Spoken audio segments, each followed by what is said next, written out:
نبينا ومولانا محمدا عبده ورسوله.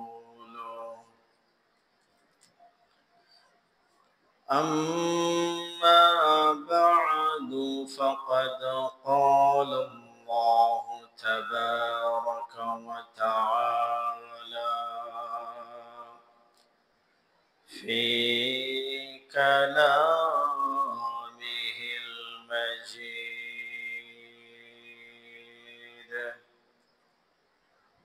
وفي فرقانه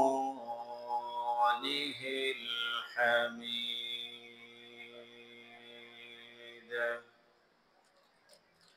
أعوذ بالله من الشيطان الرجيم. بسم الله الرحمن الرحيم. يا أيها الناس كلوا مما في الأرض حلالا طيبا ولا تتبعوا خطوات الشيطان إنه لكم عدو مبين.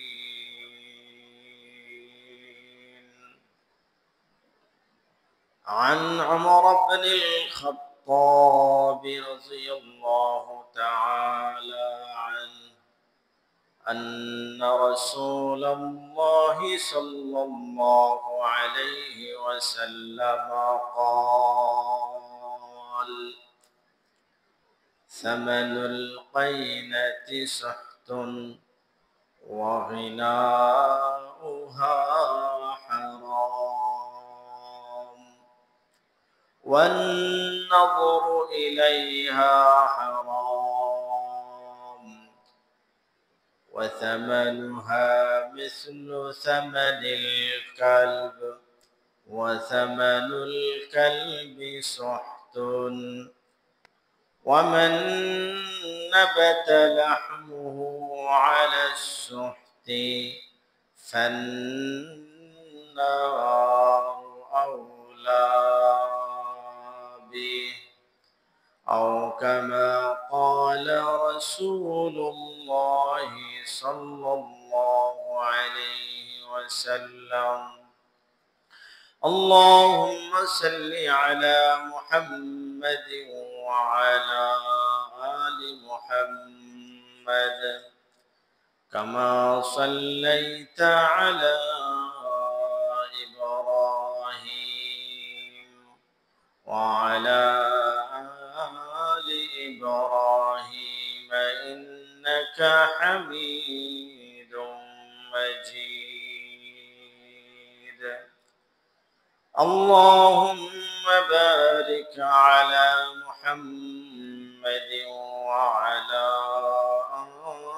آل محمد كما باركت على إبراهيم وعلى آل إبراهيم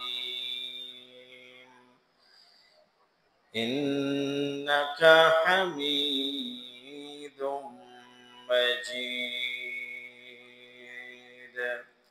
سبحانك لا علم لنا إلا ما علمتنا إنك أنت العليم الحكيم.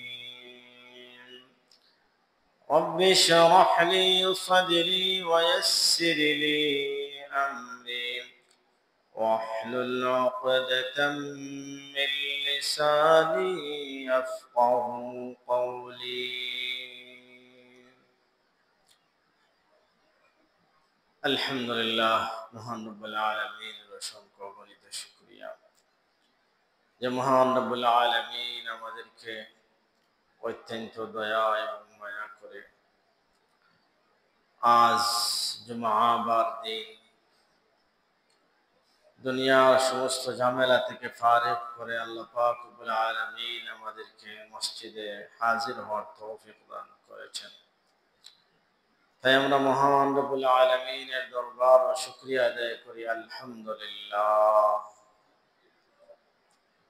মুহতারাম হাজিরিন, সুদ মানব সভ্যতার ইতিহাসে এমন একটি ঘৃণিত ও ধ্বংসাত্মক ব্যবস্থা যা আল্লাহ সুবহানাহু ওয়া তাআলার সাথে যুদ্ধ ঘোষণার শামিল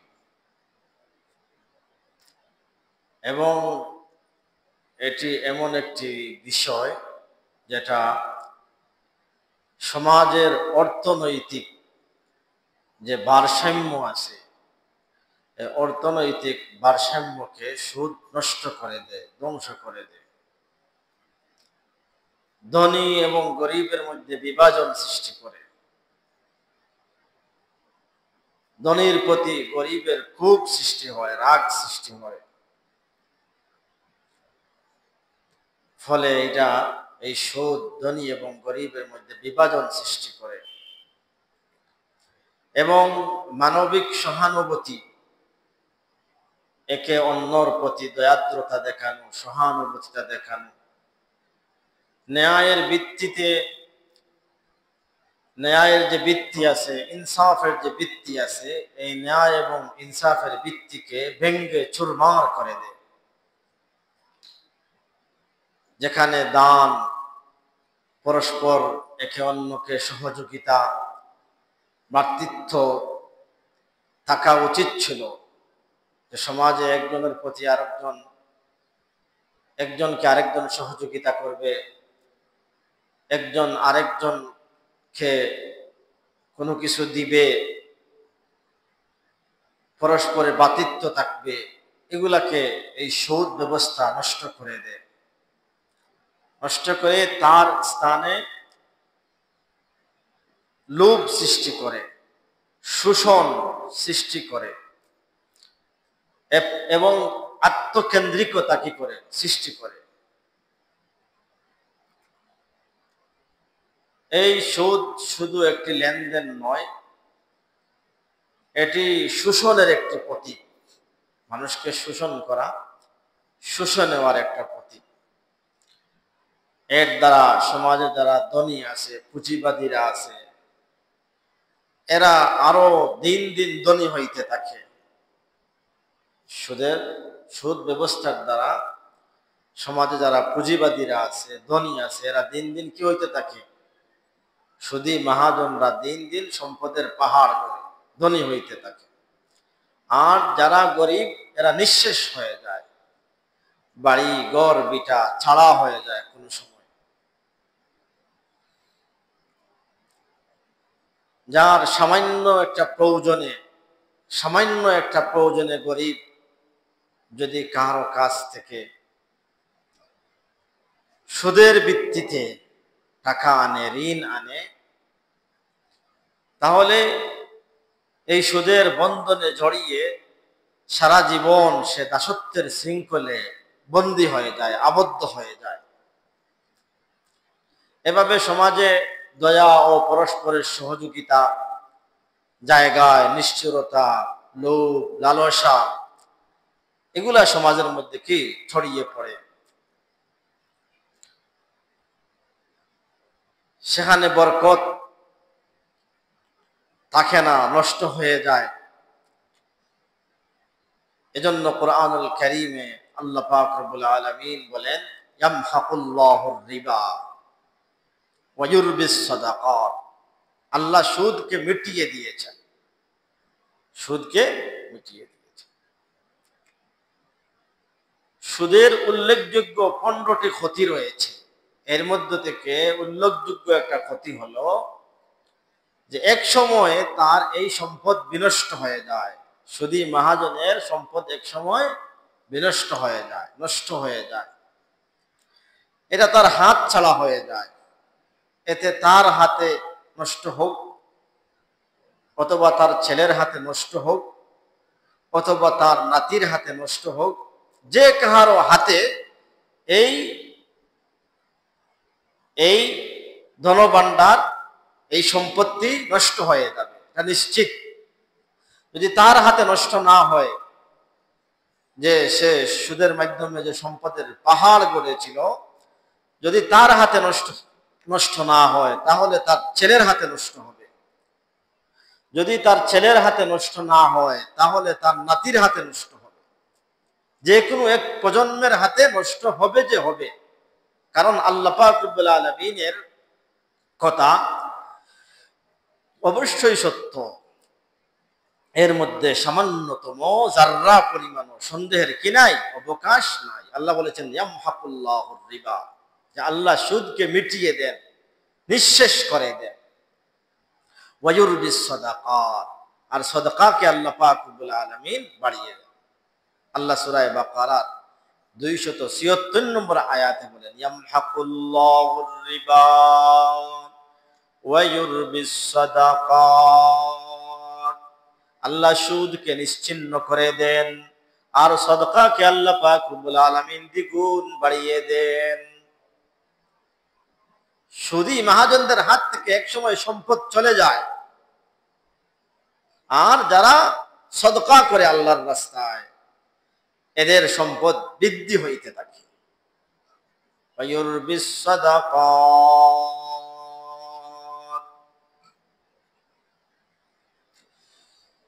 তো মুহতারাম হাজিরিন, এজন্য হালাল উপার্জন ইসলামের মধ্যে অনেক গুরুত্বপূর্ণ একটি বিষয়। হালাল উপার্জন মানুষের ইবাদত গ্রহণযোগ্য হইতে হলে, কবুল হইতে হলে, শর্ত হলো উপার্জন হালাল হইতে হবে। যদি উপার্জন হালাল না হয়, তাহলে নামাজও কবুল হবে না। উপার্জন যদি হালাল না হয়, তাহলে রোজাও কবুল হবে না।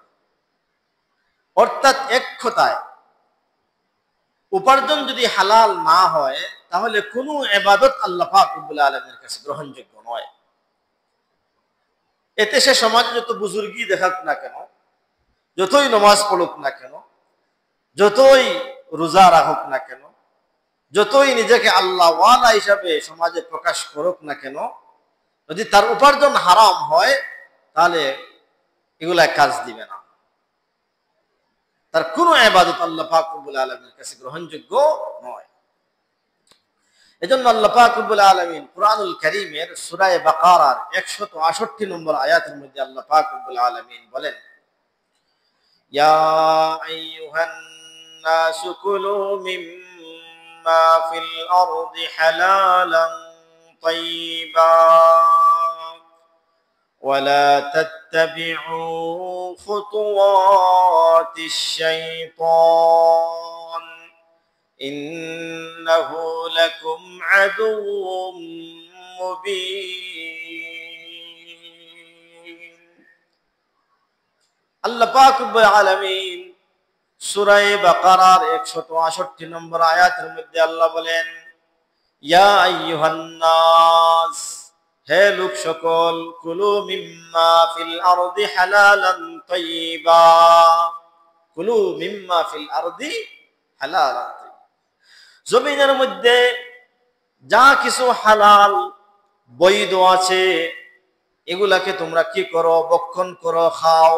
জমিনের হালাল বস্তুকে তোমরা কি করো, খাও, ভক্ষণ করো। কুলু মিম্মা ফিল আরদি হালালান তাইয়্যিবা, যেগুলা হালাল, যেগুলা পবিত্র, এগুলা খাও, এগুলাকে ভক্ষণ করো। ওয়ালা তাত্তাবিউ খুতুওয়াতিশ শাইতান, আর তোমরা শয়তানের পদাঙ্ক অনুসরণ করিও না। শয়তানের পথের অনুসরণ করিও না। কারণ জমিনের মধ্যে যে সমস্ত হারাম খাদ্য রয়েছে, যে সমস্ত হারাম খাবার রয়েছে, যে সমস্ত অপবিত্র খাবার রয়েছে, এই পথে যারা হাঁটে এই হারাম খাদ্য খাওয়ার জন্য, এই অপবিত্র খাদ্যকে ভক্ষণ করার জন্য, এই রাস্তা হলো শয়তানের রাস্তা। এই রাস্তা হলো কিসের রাস্তা? শয়তানের রাস্তা। যারা হারাম সম্পদ অর্জন করার জন্য, হারাম খাবার খাওয়ার জন্য, অপবিত্র খাবার খাওয়ার জন্য যা রাস্তা খুঁজে, এই রাস্তা হলো কার রাস্তা? শয়তানের রাস্তা। ওয়ালা তাত্তাবিউ খুতুওয়াতিশ শাইতান ইন্নাহু লাকুম আদুউম মুবিন। কারণ সে তোমাদের প্রকাশ্য শত্রু, স্পষ্ট শত্রু।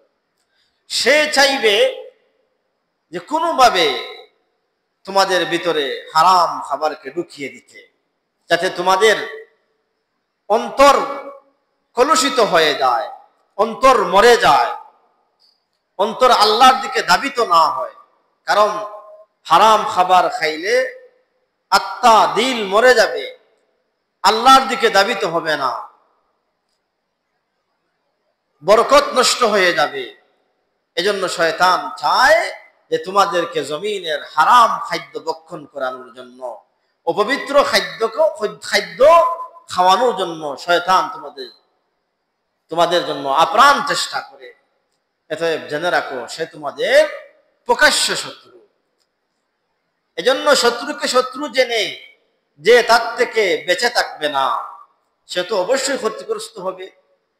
আমি জানলাম যে অমুক আমার শত্রু, এরপরেও আমি কি করলাম? তার কাছে গেলাম। আমি জানলাম যে অমুক জন্তু, জানোয়ার, এটা হিংস্র, এরপরেও তার কাছে গেলাম, তাহলে সে তো অবশ্যই আমাকে ক্ষতি করবে।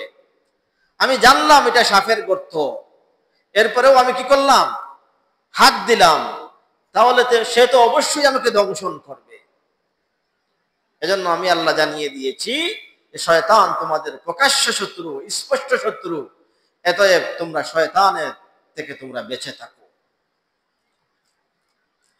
আল্লাহ পাক রব্বুল আলামিন সূরা মুমিনুনের 51 নম্বর আয়াতের মধ্যে আল্লাহ বলেন, ইয়া আইয়ুহার রাসূলু কুলু মিনাত তাইয়্যিবাতি ওয়া'মালু সালিহান ইন্নী বিমা তা'মালুনা আলীম। সূরা মুমিনুনের 51 নম্বর আয়াতের মধ্যে আল্লাহ বলেন, রাসূলদেরকে খেতাব করে বলেন, যত রাসূল আল্লাহ পাক রব্বুল আলামিন এই দুনিয়ার মধ্যে আগমন করেছেন, এদেরকে উদ্দেশ্য করে, সম্বোধন করে আল্লাহ বলতেছেন, ইয়া আইয়ুহার রাসূলু, হে রাসূলগণ, হে নবীগণ, কুলু মিনাত তাইয়্যিবাত, পবিত্র খাবার খাও, পবিত্র খাবার খাও। দেখেন আল্লাহ পাক রব্বুল আলামিন রাসূলদেরকে পবিত্র খাবার খাওয়ার জন্য নির্দেশ দিচ্ছেন। তাহলে পবিত্র খাবার ভক্ষণ করাটা কতটুকু জরুরি, যে আম্বিয়া কেরামদেরকে আল্লাহ পাক রব্বুল আলামিন নির্দেশ দিচ্ছেন যে তোমরা কি করো? হালাল খাবার খাও, বৈধ খাবার খাও। ইয়া আইয়ুহার রাসূলু কুলু মিনাত তাইয়্যিবাত ওয়া'মালু সালিহান, এবং নেক আমল করো। তাহলে বোঝা গেল ওই ব্যক্তি নেক আমল করতে পারবে যে হালাল খাদ্য খাবে। কি বলেছি? ওই ব্যক্তি নেক আমল করতে পারবে যে হালাল খাবার খাবে। যে ব্যক্তি হারাম খাবার খাবে সে নেক আমল করতে পারবে না। ওয়া'মালু সালিহা। এজন্য নেক আমল করার জন্য পূর্ব শর্ত হলো হালাল খাবার খাওয়া, হালাল খাদ্য খাওয়া, হালাল খাদ্য খাওয়া। যে ব্যক্তি হালাল খাদ্য খাবে সেই নেক আমল করতে পারবে। যে হালাল খাদ্য খাবে না সে কখনো নেক আমল করতে পারবে না। যদিও বাহ্যিক দৃষ্টিতে দেখা যাইতেছে যে সে হারাম খাবারের সাথে জড়িত, কিন্তু এর বাদেও নামাজে আসতেছে, নামাজে আসে মসজিদে, এর বাদেও রোজা রাখে। ধরে নিতে হবে যে এগুলাই শুধু মানুষদেরকে দেখানো ছাড়া কোনো কিছু না। সে যে নামাজ পড়তেছে অথচ সবাই জানে সে হারাম খাবারের সাথে জড়িত, সে সুদের সাথে জড়িত, ঘুষের সাথে জড়িত, অন্যায় ভাবে সম্পদ সঞ্চয় করার সাথে সে জড়িত, কিন্তু এরপরেও নামাজে আসে। বুঝতে হবে যে এই নামাজ তার শুধু দেখানো, এছাড়া এটা নেক আমলের মধ্যে গণ্য হবে না। কারণ যেহেতু আল্লাহ পাক রব্বুল আলামিন রাসূলদেরকে উদ্দেশ্য করে বলতেছেন যে তোমরা, হে রাসূলরা, তোমরা হালাল খাবার খাও, ওয়া'মালু সালিহা, এবং নেক আমল করো। তাহলে বোঝা গেল এই আয়াত থেকে হালাল নেক আমলের জন্য পূর্ব শর্ত হলো হালাল খাদ্য খাওয়া। ইন্নী বিমা তা'মালুনা আলীম। কিন্তু জেনে রাখো, আমি তোমাদের সমস্ত কার্য সম্পর্কে সম্যক অবহিত। সমাজে কিছু কিছু মানুষ আছে হালাল খাবার খায়, হারাম খাবার খায় প্রকাশ্যে, সবাই জানে যে হারাম অর্থের সাথে সে জড়িত, সংযুক্ত, সবাই জানে। আর কিছু কিছু মানুষ আছে মানুষের সামনে খায় না, অগুচরে খায়, লুকাইয়া খায়, হারাম খাবার লুকাইয়া খায়, সুদের টাকা টেবিলের নিচ দিয়ে গ্রহণ করে, হাতের মুঠো দিয়ে পিছন দিকে কি করে গ্রহণ করে, যাতে মানুষ না দেখে, মানুষ কি না দেখে। আর আরেক শ্রেণী মানুষ বেপরোয়া ভাবে, যে কেউ দেখুক বা নাই দেখুক সে খাইতে থাকে। আরেক শ্রেণী মানুষ কি বললাম, লুকাইয়া খায়। আল্লাহ বলেন ইন্নী বিমা তা'মালুনা আলীম, তুমি লুকাইয়া খাও আর সবার সামনে খাও, সব আমি দেখি। তোমার এই টেবিলের নিচ দিয়ে খাওয়া, এটা মানুষ না দেখলেও আমি কিন্তু দেখতেছি। তোমার এই হাত পিছন দিক দিয়ে মুঠোর ভিতরে টাকা নিয়ে নেওয়া, এটা মানুষ না দেখুক আমি কিন্তু দেখতেছি। ইন্নী বিমা তা'মালুনা আলীম, আমার দৃষ্টির বাহিরে কোনো কিছুই না। যদিও মানুষ দেখে না, কিন্তু আমি সব দেখি। আমি কি, কাকে বলতেছেন? রাসূলদেরকে বলতেছেন, কিন্তু রাসূলদেরকে বলে আমাদেরকেও সম্বোধন করতেছেন যে আমি দেখো রাসূলদেরকে বলতেছি। অতএব যারা রাসূলের উম্মত হবে এদের জন্য তো এই নসিহত বতরিকে আওলা, এটাকে খুব ভালোভাবে জানা, গ্রহণ করা। ইন্নী বিমা তা'মালুনা আলীম। তো মুহতারাম হাজিরিন, এই আয়াত থেকে আমরা বুঝতে পারলাম যে আমরা নেক আমল করতে হলে এবং নেককার হইতে হলে, আল্লাহর দরবারে আমার আমলগুলা গ্রহণযোগ্য হইতে হলে আমার খাবার হালাল হইতে হবে। আল্লাহ পাক রব্বুল আলামিন কালামুল্লাহ এরকম অনেক আয়াতের মধ্যে ঘোষণা দিয়েছেন। as-সুনানুল কুবরা লিল বাইহাকি শরীফের একটি হাদিস, আব্দুল্লাহ قال আব্দুল্লাহ রাদিয়াল্লাহু তাআলা আনহু থেকে হাদিস বর্ণিত, قال رسول الله صلى الله عليه وسلم طلب كسب الحلال فريضة بعد الفريضة। طلب كسب الحلال, হালাল উপার্জন, হালাল কি, হালাল উপার্জন, এটা ফরজ। طلب كسب الحلال فريضة بعد الفريضة। হে আমার উম্মতেরা, নামাজ পড়া যেরকম ফরজ, ওই রকম বৈধ উপার্জন করা ফরজ, হালাল উপার্জন করাও ফরজ।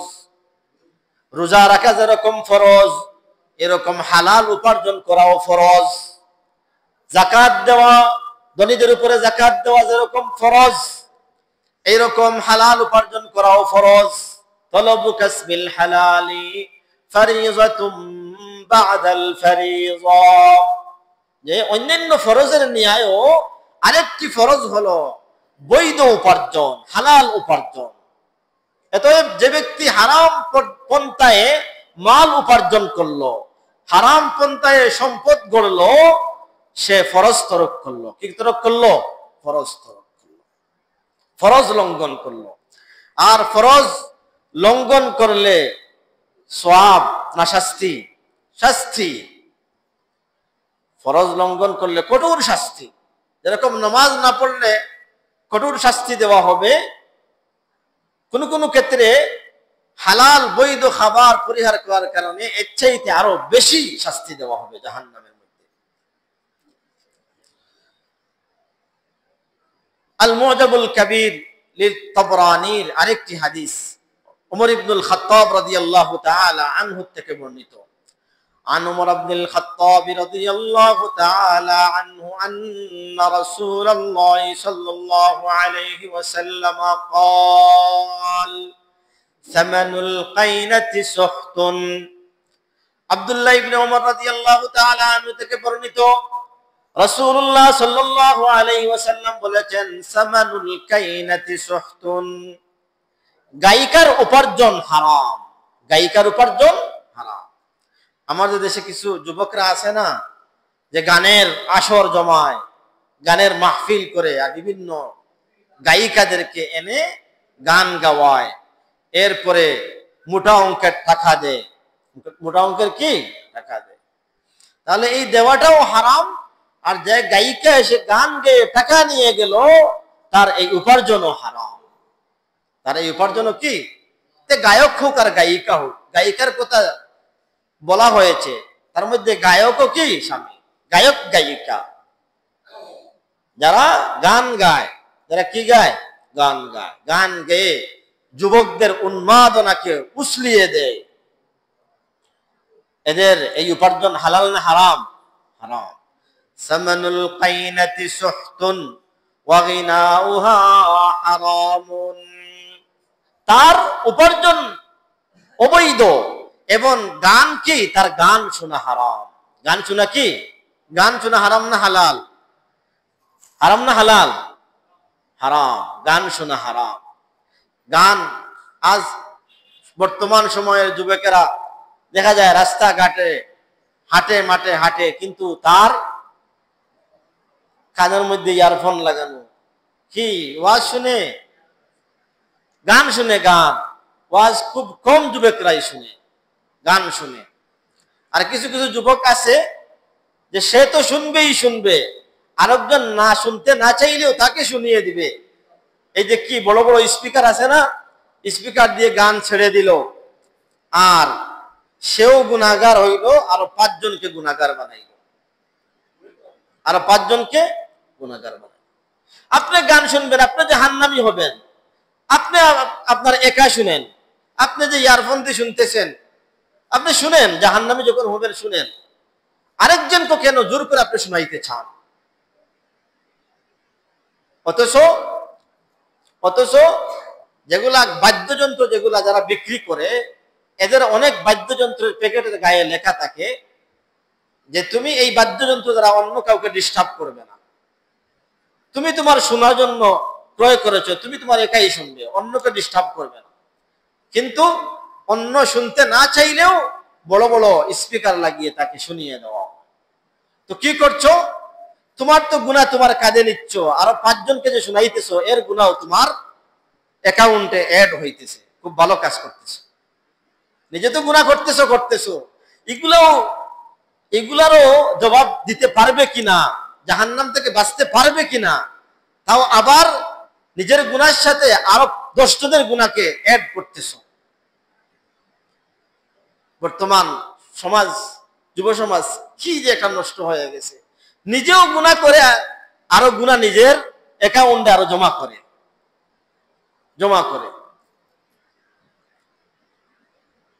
তো গিনাউহা হারাম, যে গান কি হারাম, গান হারাম। গিনাউহা হারামুন, গান অন্তরের মধ্যে নেফাকি সৃষ্টি করে, কুফরি সৃষ্টি করে, নেফাকি মুনাফিকি সৃষ্টি করে, অন্তরের মধ্যে কুফরি সৃষ্টি করে, আল্লাহর শরণ থেকে মানুষকে গাফিল করে দেয়, ইবাদত থেকে গাফিল করে দেয়।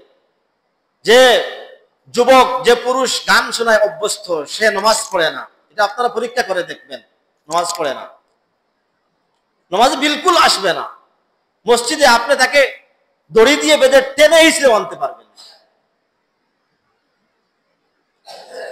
কারণ তার তো অভ্যাস হয়ে গেছে, নেচার হয়ে গেছে সব সময় কি করা, গান শোনা। ওয়াগিনাউহা হারামুন, এবং গান, এই গায়ক গায়িকার গান, তার উপার্জন হারাম, তার গানও কি হারাম, শোনাও হারাম। ওয়ান নাজরু ইলাইহা হারামুন, যে গায়িকা এসে মঞ্চে লাফালাফি করে গান গায় তার দিকে চাওয়া হালাল, ঠিক না? তার দিকে চাওয়া, আল্লাহ রাসূল বলতেছেন ওয়ান নাজরু ইলাইহা হারাম, তার দিকে চাওয়াও হারাম, তার দিকে চাওয়া। আজ ওয়াজ মাহফিল করলে মানুষ বসতে রাজি না, কিন্তু আপনি আজ 2-3 জন নায়ক নায়িকা গায়ক গায়িকাকে আপনি এনে একটা কনফারেন্স বা সভা করেন, দেখবেন লোক জায়গা দিতে পারবেন না, শুধু এই অভিশপ্তকে দেখার জন্য। অভিশপ্তকে কি করার জন্য?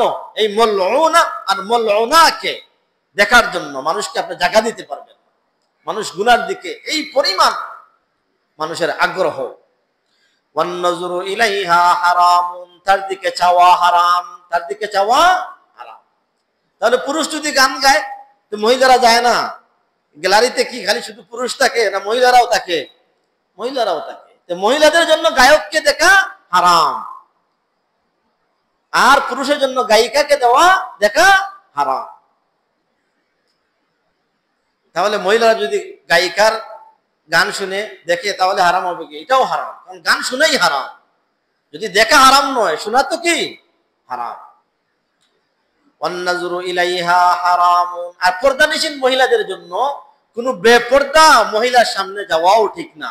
যে মহিলা সবসময় পর্দায় থাকে, এই সমস্ত মহিলার জন্য উচিত বেপর্দা মহিলার সামনে না বের না হওয়া। এটাও শরীয়ত সতর্ক করে দিয়েছে। হে পর্দাশীল মহিলা, তুমি বেপর্দা মহিলার সামনে তুমি বের হইও না, কারণ তার শরীরে একটা পুরুষের হাজার হাজার পুরুষের চোখ তার শরীরের মধ্যে, হাজার হাজার পুরুষের চোখ না তার শরীরের মধ্যে, তার শরীরের মধ্যে হাজার হাজার পুরুষের দৃষ্টির আসর আছে। এজন্য তুমি যদি ওই মহিলার দিকে তাকাও তাহলে তোমারও পর্দা চলে যাবে, তোমারও চোখ নষ্ট হয়ে যাবে। এজন্য পর্দানিশীন মহিলাদেরকেও বলা হয়েছে তুমি বেপর্দা মহিলা, যে মহিলা অবাধে চলাফেরা করে, তার সামনে তুমি বের হয় না। এটা তোমার জন্য পুরুষের মতো। কিসের মতো?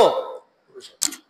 কারণ এই মহিলা এমন ডেঞ্জারাস, আরো 5 জনের কাছে গিয়ে, কারণ তোমাকে তো লোক দেখতেছে না, পুরুষ দেখতেছে না, 5 জনের কাছে তোমার বর্ণনা দিবে যে এই মহিলাকে দেখছো না, এই মহিলা এরকম এরকম এরকম এরকম, তোমার বর্ণনা দিবে।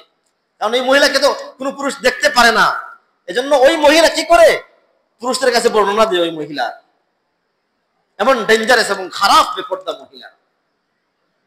ফলে ওই পর্দানিশীন মহিলাটাও বেপর্দা হয়ে যায় তার বর্ণনার কারণে। সে যে সিফত আওসাফ বর্ণনা করে, সে এতটুকু লম্বা এতটুকু মোটা বর্ণনা করে করে, এ কারণে ওই পর্দানিশীন মহিলাটাও কি হয়ে যায়? মানুষের কাছে বেপর্দা হয়ে যায়, কারণ তার বর্ণনার ভঙ্গি দ্বারা মানুষ বুঝে নেয় যে এই মহিলাটা এরকম। এই বেপর্দা মালউনা মহিলা পর্দানিশীন মহিলাকেও বেপর্দা করে দেয়। এজন্য নিষেধ করা হয়েছে, হে পর্দানিশীন মহিলা, তুমি বেপর্দা মহিলার সামনে বের হইও না, তার থেকে দূরে থাকো। ওয়ান নাজরু ইলাইহা হারামুন ওয়া সামানুহা মিসলু সামানিল কালব। আল্লাহর রাসূল সাল্লাল্লাহু আলাইহি ওয়াসাল্লাম বলেন, গায়ক গায়িকাদের উপার্জিত সম্পদ কুকুর বিক্রি করে উপার্জিত সম্পদের মতন। একজন ব্যক্তি কুকুর যদি বিক্রি করে যে টাকা পায়, এটাকে, আচ্ছা আপনারা যদি অনেক ব্যক্তি কুকুর বিক্রি করে আর টাকা দিয়ে যদি অনেক বসে গিয়ে চা খায় তো কি বলবেন? কুকুর বিক্রি করে চা খাইতেছে। এইরকম গায়ক গায়িকা যে সমস্ত মহিলারা আছে, পুরুষরা আছে, এদের এই উপার্জিত সম্পদ হলো কুকুর বিক্রির টাকার নেয়। বলেন নাউজুবিল্লাহ। ওয়াসামানুহা মিসলু সামানিল কালবি ওয়াসামানুল কালবি সুহতুন ওয়াসামানুল কালবি সুহতুন। এখন আমাদের কি বলবো, আমাদের বিদ্যালয়গুলোতে সঙ্গীত শেখানোর জন্য, গান শেখানোর জন্য শিক্ষক নিয়োগ দেওয়া হচ্ছে। বলেন নাউজুবিল্লাহ। যে সরকার কর্তৃক শিক্ষক, আলাদা শিক্ষক নিয়োগ দেওয়া হইতেছে শুধু গান শেখানোর জন্য। আপনি যে, আমি যে মুসলমান, আমরা কি কেউ কোনোদিন প্রতিবাদ করছি অভিভাবকরা যে আমাদের এই স্কুলে আমরা গানের শিক্ষক চাই না? এটা কি প্রতিবাদ করা যায় না? আমরা সবাই যদি দরখাস্ত লেখি আর সবাই যদি স্থগত দেই তাহলে কি এটা প্রতিবাদ হবে না? প্রতিবাদ হবে। আমার ছেলে স্কুলে আছে, আমার মেয়ে স্কুলে আছে, এই স্কুলে গান গাওয়ার শিক্ষক নিয়োগ হইতেছে, আমরা প্রতিবাদ করি লিখিতভাবে যে আমরা আমাদের স্কুলের মধ্যে সঙ্গীত গান শেখানোর জন্য শিক্ষক আমরা চাই না। এরপরে যদি সরকার দেয় তাহলে তার বরাবর তারা কাঁদে, কমপক্ষে তো আপনি বাঁচতে পারবেন।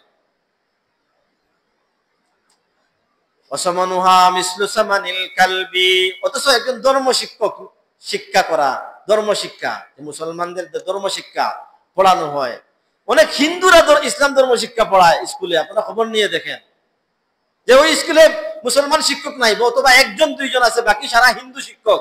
এখন ইসলাম শিক্ষা পড়াইতেছে হিন্দু শিক্ষক। এই হিন্দু শিক্ষক মুসলমান ছেলে মেয়েদেরকে ইসলাম কি শিক্ষা দিবে? কিন্তু আজ আমরা অভিভাবকরা বেখবর, আমার ছেলে মেয়ে স্কুলে যাইতেছে, এখানে কি হইতেছে না হইতেছে আমরা কয়জন খবর নেই। তাকে সকালে ছেড়ে দিলাম আর বিকালে আসলো, স্কুলে কি পড়ে আসলো, স্যাররা কি পড়াইলেন খবর নেই না, খুব কম। আর খবর নিলে এই যে সমস্ত যেগুলা বললাম এগুলার ব্যাপারে আমরা কোনো কিছু বলি না।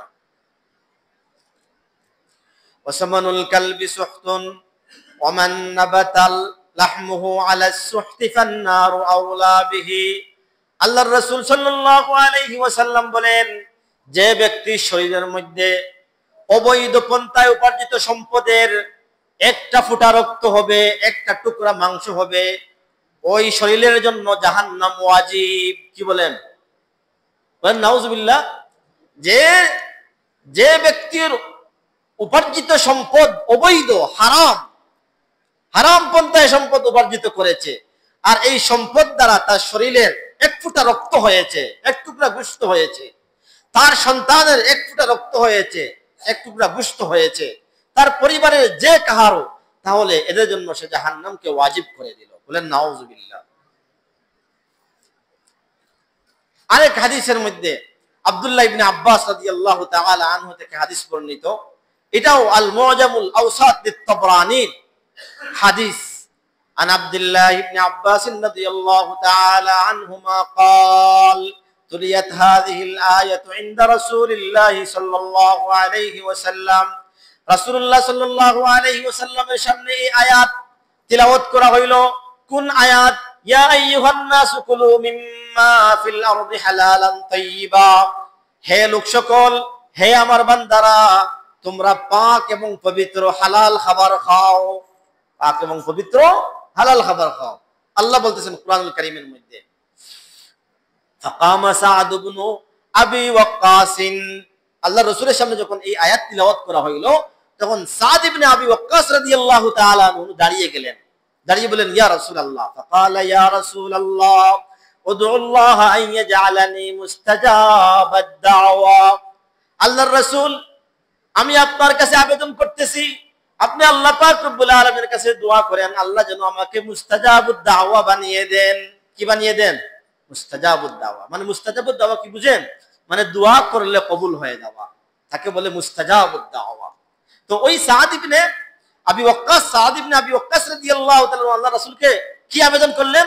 রাসূল, আমার জন্য দোয়া করেন যাতে আল্লাহ আমাকে মুস্তাজাবুদ দাওয়া বানিয়ে দেন। অর্থাৎ আমি যা দোয়া করব তা আল্লাহর কাছে কি হয়ে যাবে? কবুল হয়ে যাবে। দেখেন আল্লাহ রাসূল কি বলেন, খুব খেয়াল করে শুনেন। ফাকালা লাহুন নবী সাল্লাল্লাহু আলাইহি ওয়াসাল্লাম, ইয়া সাআদু আতিব মাতআমাকা তাকুন মুস্তাজাবাদ দাওয়া। সাদ, আমি দোয়া করা লাগবে না। আমি কি করা লাগবে না? দোয়া করা লাগবে না। আর আমি যদি দোয়া করি আর তুমি যদি হারাম খাবার খাও, তবু আমার দোয়ায় কাজ হবে না, যদিও আমি নবী, যদিও আমি কি, আমি যদি দোয়া করি আল্লাহ সাদ ইবনে আবি ওয়াক্কাসকে মুস্তাজাবুদ দাওয়া বানিয়ে দাও, আর সাদ ইবনে আবি ওয়াক্কাস যদি হারাম খাবার খায়, তাহলে আমি নবীর দোয়াও ফিরত, আমি নবীর দোয়াও কি। এজন্য তোমাকে আমি বলি, আতিব আতিব মাতআমাকা, হালাল খাবার খাও, হালাল, তাকুন মুস্তাজাবাদ দাওয়া, তাহলে তুমি মুস্তাজাবুদ দাওয়া হয়ে যাবে। বলেন সুবহানাল্লাহ। যে হালাল খাবার খাও তাহলে তুমি মুস্তাজাবুদ দাওয়া হয়ে যাবে। আমরা যে বিভিন্ন বিপদ আপদে পড়ি, পরে যে আল্লাহর কাছে দোয়া করতে থাকি, আল্লাহ আমি বিপদে পড়েছি। এখন যদি আমার ভিতরের খাবার যদি হালাল না হয়, আমার শরীরের কাপড় যদি হালাল না হয়, তাহলে আমি যতই বলি না কেন আল্লাহ আমি বিপদে পড়েছি, আমার এই দোয়া কবুল হবে না। এজন্য দোয়া কবুল হওয়ার পূর্ব শর্ত হলো আমি যে খাবার খাবো এটা হালাল হবে। যদি আমার খাবার হালাল হয় তাহলে দোয়া কবুল হবে, আর যদি খাবার হালাল না হয় তাহলে কখনো কোশ্চিন কালেও আমার দোয়া কবুল হবে না। আমি 1 মাস নয় 2 মাস, একেবারে বছরকে বছর দোয়া করতে থাকি, কবুল হবে না। কি হবে না? এজন্য দোয়া কবুল হওয়ার পূর্ব শর্ত হলো খাবারকে হালাল করতে হবে, রুজিকে হালাল করতে হবে। আল্লাহ রাসূল কি বললেন যে আমি সাদ ইবনে আবি ওয়াক্কাস, আমি দোয়া করা লাগবে না, তুমি যদি হালাল খাবার খাও তাহলে আল্লাহ পাক রব্বুল আলামিন তোমাকে মুস্তাজাবুদ দাওয়া আল্লাহ বানিয়ে দিবেন। এরপর আল্লাহ রাসূল বলেন ওয়াল্লাযী নাফসু মুহাম্মাদিন বিয়াদিহি ইন্নাল আবদা লা ইয়াকযিফুল লুকমাতাল হারামা ফি জাওফিহি মা ইউতাকাব্বালু মিনহু আমালা 40 ইয়াওমা। আল্লাহর রাসূল শপথ খেয়ে বলতেছেন, ওই আল্লাহর কসমকে আমি বলতেছি যে আল্লাহর হাতে আমার প্রাণ, ওই আল্লাহর কসমকে আমি বলতেছি, কোন বান্দা যদি লা ইয়াকযিফুল লুকমাতাল হারামা ফি জাওফিহি, তার পেটের মধ্যে যদি 1 লুকমা হারাম পর্যায়ে উপার্জিত সম্পদের কোন খাদ্য সে ডালে, কোথায়? তার পেটের মধ্যে যদি হারাম অবৈধ পন্থায় উপার্জিত সম্পদ, হারাম খাবার যদি তার পেটের মধ্যে ডালে, তাহলে কি হবে? আল্লাহ রাসূল বলেন মা ইউতাকাব্বালু মিনহু আমালা 40 ইয়াওমা। এই হারাম খাদ্য খাবার কারণে 40 দিন পর্যন্ত তার কোনো আমল আল্লাহর দরবারে কবুল হবে না। বলেন নাউজুবিল্লাহ। এই যে হারাম খাবার খাইলো, এই হারাম খাবার খাওয়ার কারণে, এই হারাম উপায়ে অর্জিত টাকা দ্বারা, পয়সা দ্বারা হারাম খাবার কিনে খাওয়ার কারণে কি হবে? 40 দিন পর্যন্ত তার কোনো ইবাদত আল্লাহর দরবারে কবুল হবে না। রাসূল বলেছেন হাদিসের মধ্যে যে লা ইউতাকাব্বালু মিনহু আমালা 40 ইয়াওমা। এরপর আল্লাহর রাসূল বলেন ওয়া আইয়ুমা আবদিন নাবাতা লাহমুহু মিনাস সুহতি ওয়ার রিবা ফান্নারু আওলা বিহি। আল্লাহর রাসূল বলেন, যে ব্যক্তি অবৈধ পন্থায় উপার্জিত সম্পদ, অপবিত্র খাবার, অবৈধ খাবার খাবে, অথবা রিবা বলতেছেন সুদ খাবে, ঘুষ খাবে, তাহলে আল্লাহ পাক রব্বুল আলামিন বলেন, আল্লাহ রাসূল বলেন ফান্নারু আওলা বিহি, তার জন্য জাহান্নামই উপযোগী স্থান। তার জন্য কি উপযোগী স্থান? তার জন্য উপযুক্ত স্থান হলো জাহান্নাম। তার জন্য উপযুক্ত স্থান হে জাহান্নামই হওয়ারই উপযোগী। মুহতারাম হাজিরিন, তো এই হাদিস থেকে আমরা বুঝতে পারলাম যে হালাল খাবার, খাদ্য খাওয়া আমাদের জন্য ফরজ একটা বিধান। যেরকম আমি আগেই বলেছি, নামাজ পড়া ফরজ, রোজা রাখা ফরজ, হজ করা ফরজ, ধনীর জন্য যাকাত দেওয়া ফরজ, ওইভাবে হালাল উপার্জন করা, হালাল খাদ্য খাওয়াও কি ফরজ। আসলে সমাজের মধ্যে যারা হারাম পন্থায় সম্পদ উপার্জন করে, এদের যদি পরিবারটা একটু সচেতন হইতো, তাহলে যে উপার্জন করে নেওয়ালা সে কিন্তু এই হারাম পন্থায় সম্পদ উপার্জন থেকে সে নিবৃত হয়ে যাইত, বাদ দিয়ে দিত। যদি তার স্ত্রী বলতো, কারণ মানুষ তো অন্যায়ভাবে সম্পদ অর্জন করে একটু ভালো চলার জন্য, কি করার জন্য? একটু ভালো চলার জন্য, একটু ভালো খাবার খাওয়ার জন্য, পরিবার একটু আরাম আয়াসী জীবন যাপন করার জন্য। তার স্ত্রী যদি তাকে বলে যে আমরা অত বেশি ভালো খাবার খাওয়ার কোনো প্রয়োজন নাই, এত ভালো চলার কোনো প্রয়োজন নাই, তোমার হালাল রুজি দ্বারা যদি 1 টাকাও হয়, তাহলে এই 1 টাকা দিয়ে আমরা যদি একদিনও খাই আর একদিন উপাস থাকি, 1 টাকা তো আর কেউ রুজি করে না। একটা কথা বললাম যে যদি একদিনও খাই আর একদিন উপাস থাকি, তাহলে তবু আমাদের জন্য চলবে। তাহলে ওই লোক চিন্তায় পড়ে যাবে যে আমার স্ত্রী কি বলবো, তার জন্যই তো আমি রুজি করতেছি। কিন্তু সে বলতেছে যে তোমার এই 5 টাকা, 1000 টাকা, 2000 টাকা হালাল পন্থায় উপার্জিত সম্পদ আমাদের জন্য যথেষ্ট। আমরা এই টাকা দিয়ে যে পরিমাণ আমরা খাইতে পারবো, যে পরিমাণ চলতে পারবো, এতেই আমরা শুকরিয়া আদায় করে চলবো, সবর করে চলবো। যদি একদিন নাও খাই তবুও কোনো অসুবিধা নাই। তার ছেলে এবং মেয়ে বলে, বাবা আব্বু, অন্যায়ভাবে সম্পদ উপার্জন করার কোনো প্রয়োজন নাই, আমাদেরকে যদি কাপড় একটা কম দেন তাহলেও কোনো অসুবিধা নাই, তবুও হালাল পন্থায় যদি আপনি যা পান তা নিয়ে আমরা সন্তুষ্ট থাকবো। এতে যদি জামা একটা কম পাই তবুও কোনো অসুবিধা নাই, যদি মেয়ে বলে যদি কসমেটিক্স কিছু কম পাই তবুও কোনো কি নাই, অসুবিধা নাই। ছেলে যদি বলে স্কুলে যাওয়ার জন্য, হ্যাঁ যদি আপনি আমাকে 100 টাকা না দিয়ে 10 টাকাও দেন তবু আমি কি রাজি আছি, তবু আপনি হারাম পন্থায় সম্পদ উপার্জন করবেন না। তখন সে চিন্তায় পড়ে যাবে যে কার জন্য আমি কি করতেছি। কারণ তারা যদি বলে যে এই সম্পদ তো আপনি আমাদের জন্য গ্রহণ করতেছেন, উপার্জন করতেছেন, আমরা আরামে থাকবো, ভালো থাকবো, আইয়াসী জীবন যাপন করব, আমাদের হালাল পন্থায় যা হবার হবে, হারাম পন্থায় উপার্জন করার কোনো প্রয়োজন নাই। এইভাবে প্রতিটা পরিবারের সব সদস্যরা যদি মানে এই মন মানসিকতা নিয়ে যদি কি করে চলাফেরা করে, আর তার এই পরিবারের যে উপার্জনকারী তাকে যদি উদ্বুদ্ধ করে, তাহলে অবশ্যই এই পরিবারের হালাল, কারণ একটা পরিবারে টাকা পয়সা কোথা থেকে আসে তার ছেলে সন্তান যদিও না জানে, কমপক্ষে স্ত্রী জানবে। স্ত্রী কি করবে? জানবে। স্ত্রীর কাছে কি স্ত্রী সংবাদ নিবে না, খবর নিবে না যে আপনি কত টাকা বেতন পান? হ্যাঁ, এমন যদি দেখা যায় যে না এই বেতনের থেকে ওভার অনেক আইয়াসী জীবনযাপন আমরা করতেছি, তাহলে তো অবশ্যই স্ত্রীরও প্রশ্ন করা প্রয়োজন যে এত টাকা কোথা থেকে আসলো, আপনি কিভাবে পাইলেন এগুলা। যদিও এটা তার দেখা জরুরি না, বা আপনি হারাম পন্থায়ও জরুরি না, কিন্তু জরুরি না কি জন্য বলতেছি, কারণ স্ত্রীকে যদি আপনি অন্যায়ভাবে সম্পদ উপার্জন করে খাওয়ান, তাহলে এর জবাবদিহিতা স্ত্রী করতে হবে না, আল্লাহ তাকে পাকড়াও করবেন না। কারণ সে আপনি যখন বিবাহ করে এনেছেন, আগ্দ করে এনেছেন, তখন আপনি তো এনেছেন তাকে কি করার জন্য, তাকে খাবার দাবার দিবেন, কাপড় দিবেন। এজন্য এটা তার যদিও খুঁজার কোনো প্রয়োজন নাই। হ্যাঁ, যদি নেককার আল্লাহওয়ালা স্ত্রী হয় তাহলে অবশ্যই খুঁজবে। আর যদি সে আইয়াসী জীবনযাপন চায় তাহলে খুঁজবে না। যাক, স্বামী যেখান থেকে আনুক, অসুবিধা নাই, আমার তো ফুর্তি আইয়াসী জীবনযাপন করা আমার তো প্রয়োজন।